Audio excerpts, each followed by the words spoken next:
అండి, అందరూ ఎలా ఉన్నారు? నేనైతే బాగానే ఉన్నాను. నిన్నటి నుంచి తలనొప్పి వస్తుంది, పార్శ్వ నొప్పి. అందుకే వీడియోలు కూడా పెద్దగా అంతగా పెట్టాను, కానీ అంత ఇదిగా పెట్టలేదు. నిన్నంతా తలనొప్పి బాగా పక్క అంతా నొప్పి ఉంటే తగ్గిద్దిలే అని ఊరుకున్నాను. ఈరోజు కూడా అలాగే బాగా నొప్పి వచ్చింది. నాకు తెలిసిన చిన్న వైద్యం ఇది చేసుకోవాలని మీ ముందు వీడియో చేసి చెప్తున్నాను. మీకు కూడా ఎవరికన్నా పార్శ్వ నొప్పి వస్తే ఇలాగే చేయండి. ఇది కూడా చిన్న బెల్లం ముక్క, కొంచెం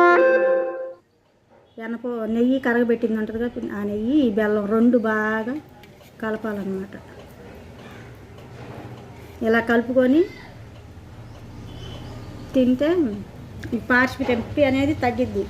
నిన్న తగ్గిద్దిలే అని మేలకుండా ఊరుకున్నాను, ఏం చేయకుండా. ఈరోజు బాగా ఎక్కువగా ఉండేసరికి ఇలా చేద్దామని చేస్తున్నాను.